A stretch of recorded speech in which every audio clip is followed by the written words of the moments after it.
This is the IBM Aptiva E16 from 1997. And you just witnessed one right there. But don't worry, there's many more quirks and features to be had. I think first it's only fair to start with the hardware specifications of this computer. And so that we'll need to shut this down. As you can tell, the speakers are sort of sad. Well, not the speakers themselves, but the sound quality. This thing amplifies by itself. That would drastically increase any potential issues that could be caused by like failing capacitors or whatever. Like, it would become much more noticeable, I mean. But on the front here, we can see an upgraded 40 speed CD-ROM, or no, CD rewritable drive. Of course, floppy diskette drive, which the original one is sitting over here in this pile of Aptiva stuff. I won't open it now, but you know, the mechanism that controls the head, one of the plastic latch things broke off. And then here is its fan.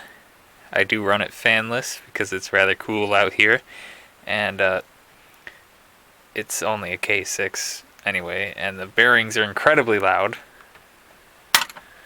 And some random faceplate junk. And I presume that this is like a modem cable for the Wake on Ring feature.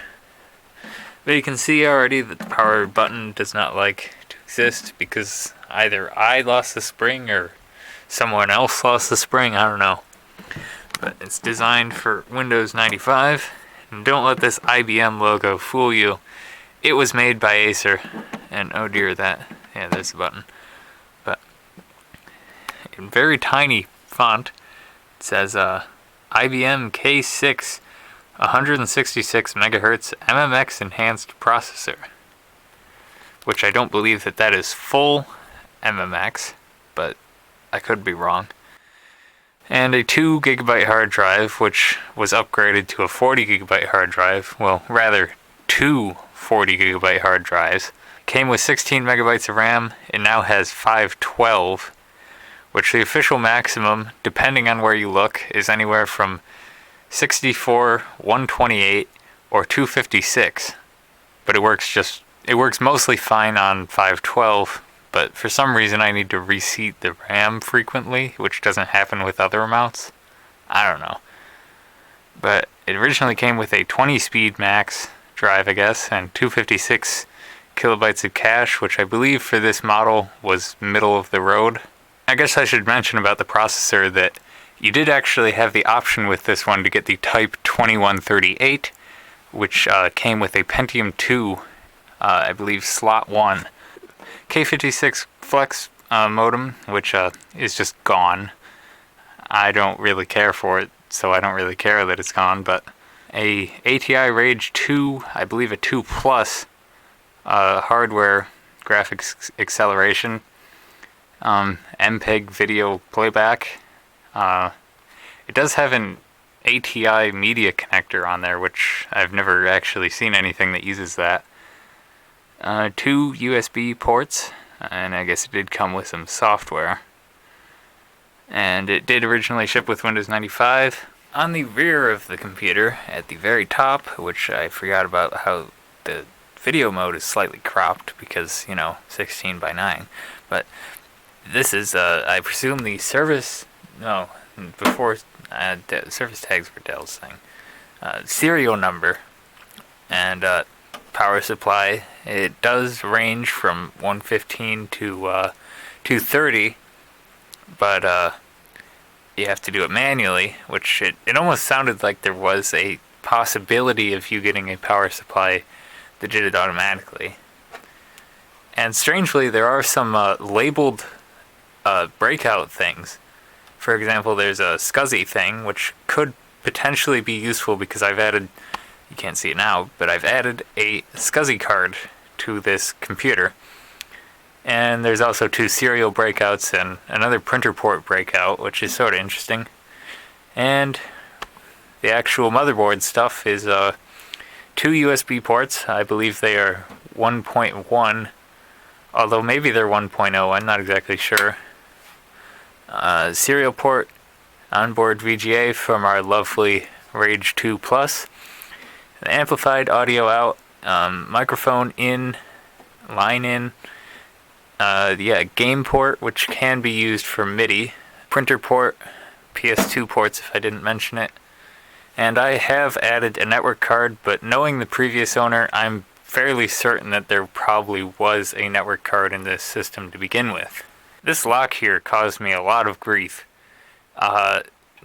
Not so much because it's hard to operate, it's relatively easy to operate once you get the case fully closed, but rather, I got this piece of metal with the computer, and it wasn't in the computer at the time, and I was wondering what it was, and for some reason I didn't notice that there was a lock thing here, and then when I finally read the manual, it looks like the computer has a lock somewhere. Maybe that's what that metal piece is for. Sure enough, once I investigated, it did fit. Now there is basically nothing of interest on the sides. However, once you open it up, the sides can become more interesting because, well, you can see stuff.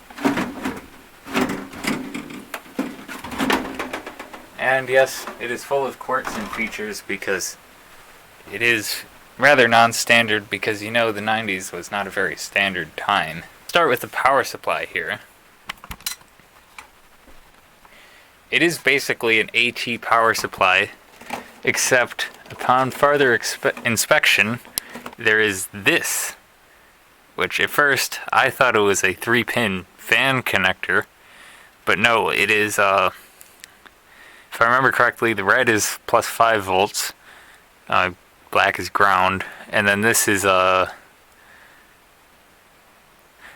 the turn-on connector, turn-on wire. Basically, this thing can turn itself on and off automatically as typical behavior you would find in a ATX compliant system. However, more or less, this is an AT compliant system. But what is also interesting about the power supply is the way that it's mounted. No, not screws. You push this button on the top of the case, which is out of view basically, but it's not important. And then there's this track that it slides along, and then eventually it comes out because it latches sort of over here.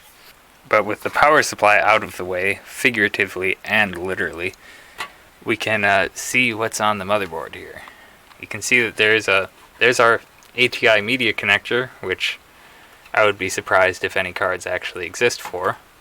3 PCI slots and 4 ISA slots. And the topmost, well, speaking in terms of the computer's verticalness, I don't know about the actual motherboard layout, the topmost ISA slot shares a opening on the back of the case with the bottommost PCI slot, which is sort of odd. But I don't even, well, I do have 4 ISA cards, and I'm probably not going to be putting 3 PCI cards in this, but, you know, I can live with that. And then I assume this is the Super I/O or low pin count I/O, whatever you want to call it. And that's one of the chipset chips. It's an ALI Aladdin V, if I remember correctly, which might be Aladdin 5. I have no idea. I just say the V, or whatever it is. Another chipset chip. You can see our ATI Rage 2 Plus DVD, it says, which I assume must be referring to its ability to decode MPEGs, which I have not actually tried DVD playback on here before. And then of course there's our CPU heatsink, under which lives our K6, which is a 166 megahertz model. And then this is voltage regulator, and I presume these are 2, even though they weren't labeled in the diagram as such. And over here lives the 2 IDE connectors, floppy connector, tin can squeaker, CMOS battery, rather unpopulated front panel connector, and there is a solder pad for infrared, but I assume the chip needed to do that is not there. And you can see the cache, if I haven't mentioned it yet, the full amount of cache would go there, I assume. Unless that's video memory, that I have no idea. Okay, that's probably the CPU cache there. That would make more sense. So that means that this is video, I want to say memory, but that doesn't sound right, because they look like cache chips. And, of course, our 512 megabytes of RAM, and it could most probably do the 768 megabytes if it had the third slot soldered. And really, a socket 7 system with 768 megabytes of RAM would just be insane. So I really wish they had that slot soldered. I have tried larger memory sticks in terms of capacity in these slots, and it does surprisingly work with them. It just cannot see more than 256 megabytes on any DIMM you feed it.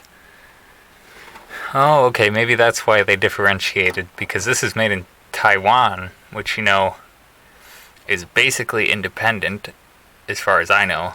And then this is from mainland China. Okay, that's probably why they differentiated, yeah. Then you can see our big boy BIOS chip. And there is this jumper here, which the top jumper, actually I thought was going to be something interesting, because it swaps the BIOS between Acer and OEM mode, which I thought was going to unlock more settings or something, but Acer mode just disables the IBM logo, which you can do normally in BIOS setups, so that's not very exciting. Oh, yes, the feet, of course, how could I forget them? Underneath the computer, there are some rather unusual feet, and they swivel out and basically work to stabilize the computer, which I've seen on small form factor stuff, but I've never seen on a full-on desktop tower sort of deal. I guess desktop isn't really the right term, but, you know, tower. Okay, well, now that that is taken care of, and that the feet are properly arranged for safe computing, we'll go ahead and power it up. Now, it's not the first time it's been powered up, so unfortunately, I cannot provide to you a smoke test. Unless I just so happen lose the lottery and have it be the random chance failure. Well, as I was trying to say before the batteries so rudely depleted themselves, this problem with the memory might be enhanced by the fact that the capacitors might be failing, as noted with the bad audio. Pretty typical in old systems like this.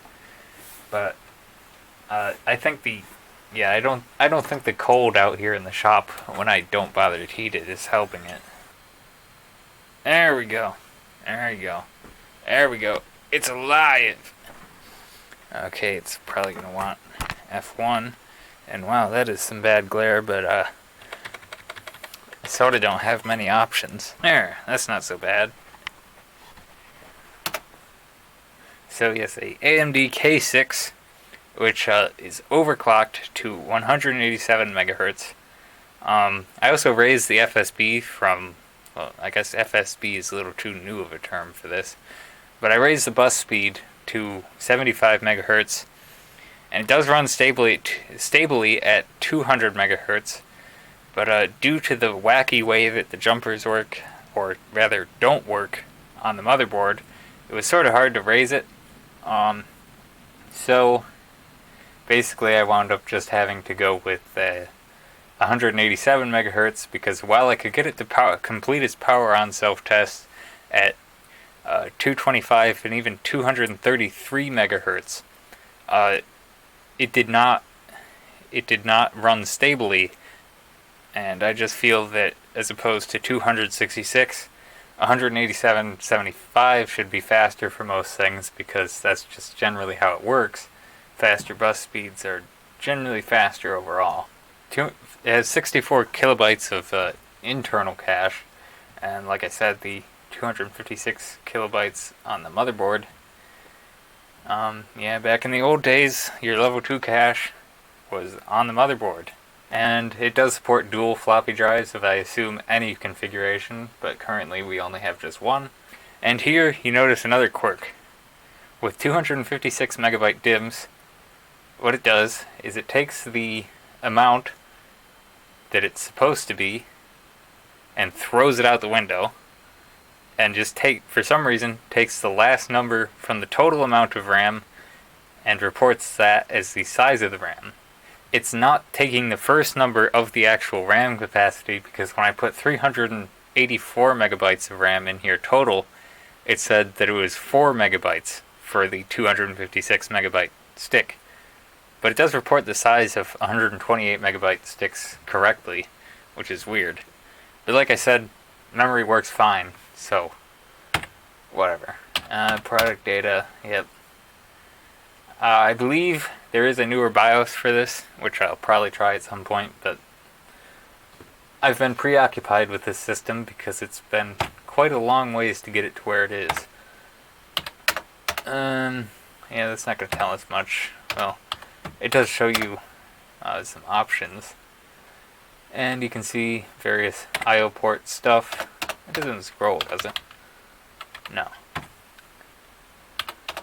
And power management settings. It does do standby. And standby mode is interesting because as opposed to a normal AT system, it does power out. It does power down in an ATX-ish way in standby. However, the power supply fan continues running, but everything else shuts off, including the CPU fan itself if I had that connected. And wake up on modem ring, which I can probably just disable because there's no modem in here. And yes, you can change the power switch functionality, which, I mean, power off is not as friendly as you'd think. It just shuts it off. It's not like an ATX shutdown, because ATX wasn't really a thing yet. Silent boot.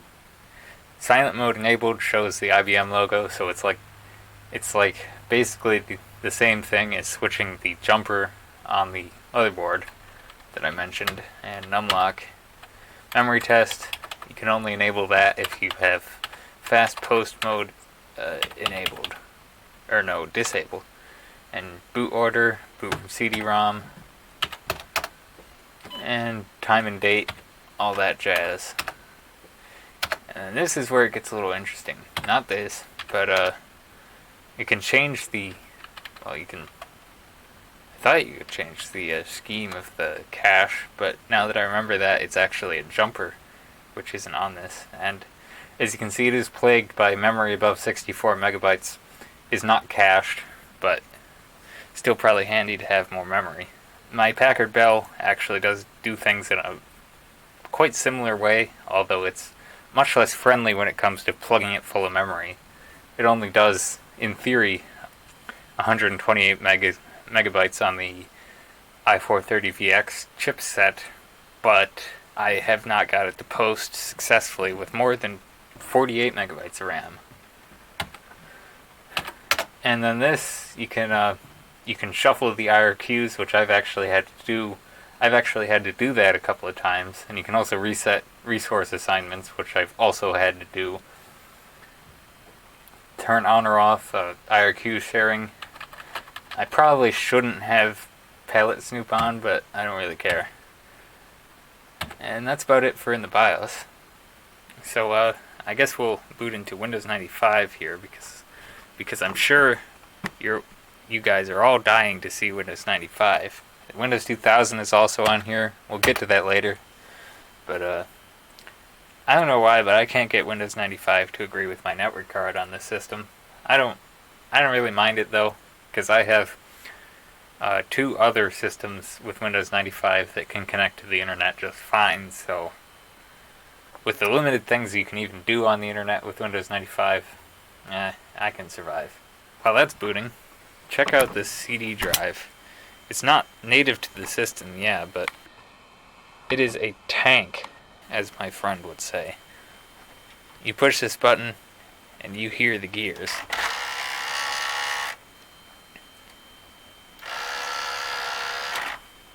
I'm fairly certain that there's no belts in there. And yes, Windows 95, I know, you're unhappy.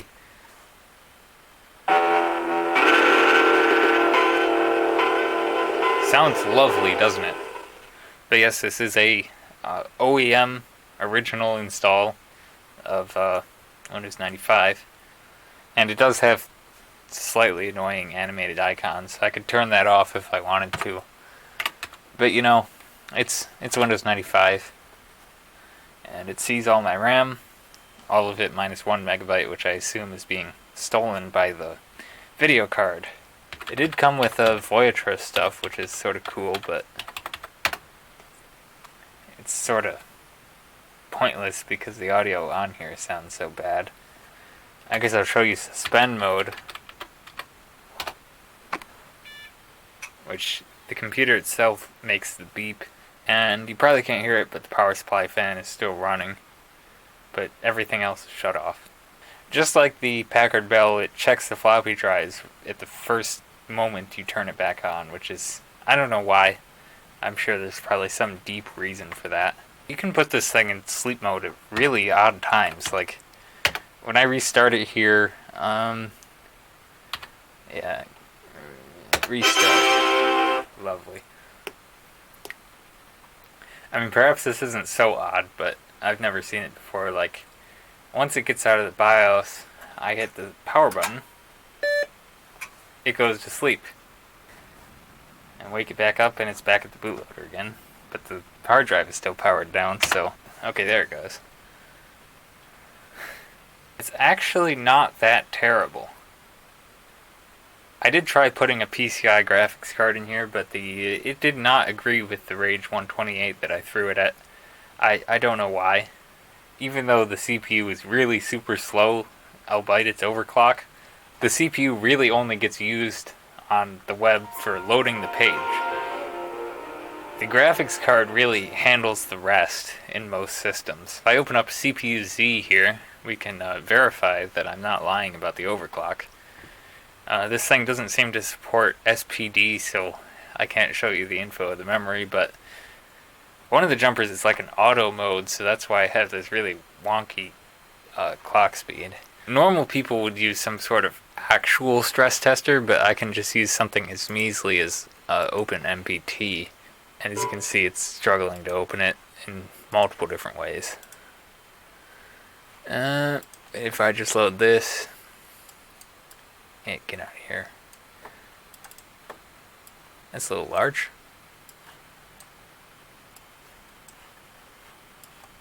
Okay. It does play it mostly correctly, but until you have like a lot of instruments. And you can see even now it is using all of the CPU, but it'll probably die for a little bit once it loads all the instruments, which is in a couple of seconds.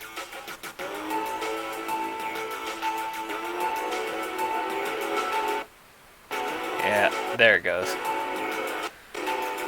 But this isn't really a multimedia system. Well, not anything that anyone would want. But yes, this is running Windows 2000 Extended Kernel version 29B. Version 30 doesn't seem to support CPUs without SSE at all. Go ahead and open up the web browser here. I'm using the Ultimate One Core patch by a MSFN member looking for a way out on the system, and while of course this is still very, very slow hardware, it does actually make it almost usable if you're patient enough. As you can see, the browser itself does take a bit to open. It does browse the web. Really, your only options on such an old system of contemporary browsers are this Chameleon Goanna build and the New Moon 27 build, both by Roytam1. Without that CMOV instruction, the Serpent IA32 build does not run. And if I remember correctly, the new Firefox 45 IA32 build also does not run without the CMOV. That is pretty much all I have for you with this system. I did try Windows XP on this at first, but that didn't go so well. I don't know why, but it was just really unstable. I think it was some sort of driver issue, but I could never figure it out. If it didn't stop working immediately, after a few reboots, the mouse and keyboard, no matter how you plug it in, would not respond. You could use USB, PS2. I even broke out the serial mouse. It didn't care. They just didn't work. And none of the times I ever got far enough to install network drivers and enable remote access. But yeah, at some point in the future, I do actually plan to try Windows Vista on this computer. With a friend who knows a lot about Vista, he's skeptical if it'll work at all, which I sort of am too after he explained it. It doesn't have ACPI at all. It's only APM. The computer has really no hope of making it through Windows setup, as far as I know, because I believe Windows Vista is like the first operating system by Microsoft to require ACPI support, which is why I guess Pentium 2 systems are probably the absolute oldest you could run it on, because my Mendocino system has a really crippled, albeit present, version of ACPI. For now, I'll sign off. See you in the next video. Thanks for watching, and also, thank you guys for 500 subscribers. We just surpassed that recently, and that's really cool. Oh yes, addendum. How could I possibly forget to forget things? It actually did not come to me with Windows 95. It was Windows 98, I believe, 2nd edition with the Plus pack. I mean, it ran okay. I didn't really spend a lot of time on it, but it ran about how you would expect for a system with 16 whole megabytes of RAM at the time. But yes, it is a interesting system. But for real now, I'm signing off. Thank you, and good night. I don't care if it's morning. Good night.